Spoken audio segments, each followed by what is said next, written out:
Tuklasin natin ang mga kwento ng mga ordinaryong tao na nagsumikap at nagtagumpay sa kanilang mga larangan. Ito ang kwento na kung saan tatlo lang ang nakakaalam. Ikaw, ako, at ang taong bayan. Ako si Hans at samahan niyo ako sa kwentuhang ito.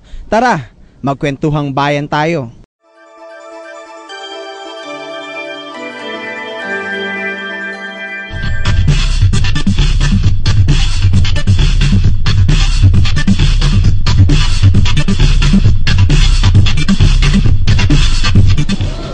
Sa nakaraang 8th season ng Calapan City Athletic Association o CCAA ay pinahanga tayo ng isa sa mga basketball players ng DWCC Halcons. Bagamat hindi nila nakuha ang kampyonato, ay naging instant celebrity siya hindi lamang sa loob ng DWCC kundi maging sa mga tagalabas na humanga sa galing niya sa pagbabasketball. Halika kayo at kilalanin natin si Renz Cañazares ng DWCC Halcons.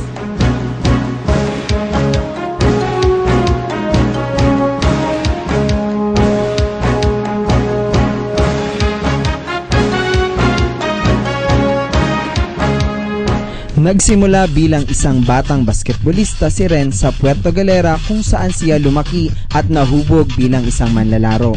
Inspirasyon rin mula sa kanyang kapatid na isa ring kilalang basketball player sa bayan ang siyang nagtulak sa kanya para tahakin ang karera sa larong ito. I think grade 2 ako nagsimula humawak ng bola. Grade 4 ako nagsimulang sumali sa liga. Yun ay sa Puerto Galera.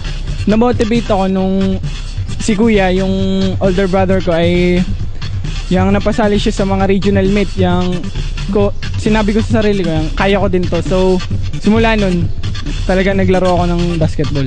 Isang accountancy student si Renz sa Divinewood College of Calapan.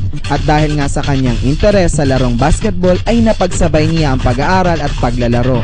Una siyang nakilala at sumabak sa Season 8 ng CCAA na nagbigay sa kanya ng maraming karanasan at nagturo sa kanya ng maraming mga aral sa buhay. We always pray together before the game, so dahil doon yung malaking posibilidad na manalo dahil nga malaking suporta, dahil mas na-motivate ako maglaro. Ang natutunan ko yung siguro mas magpupush kami sa practice, dahil kaya kami siguro naging pumatak sa first runner-up lang. Yung siguro may kakulangan pa rin kami sa training, so kailangan pa rin namin mag-push. Sa akin as a rookie, mahirap pagka yung pagpe-prepare, dahil nga tulad nung last game namin sa finals, mga veterano yung kalaban namin. Kailangan talaga matuto kang tawag dito, yung matuto kang umbagay bumangga sa mga veterano. Kailangan talaga ng paghanda. Itinuturing siyang crush ng bayan at dahil nga dito, maraming papuri ang kanyang natatanggap mula sa mga tagahanga niya.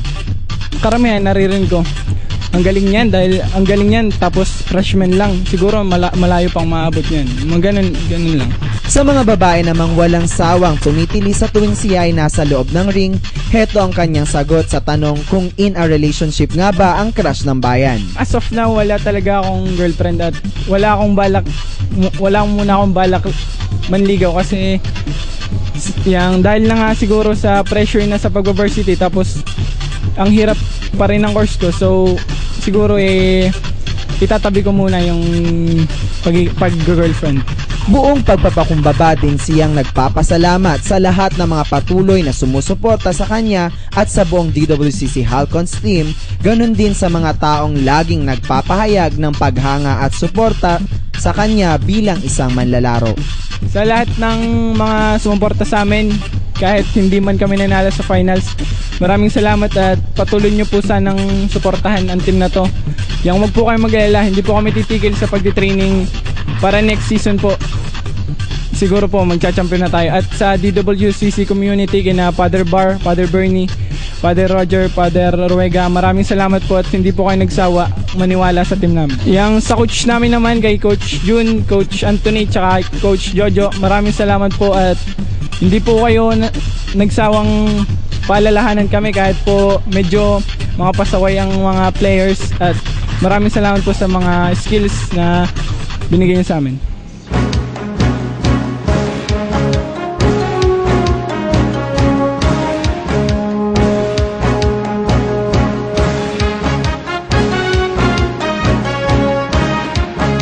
Isang pagsaludo sa galing at abilidad na ipinakita ni Renz, ganun din ang buong DWCC Halcons team sa nakaraang CCAA. Saludo kami sa inyo.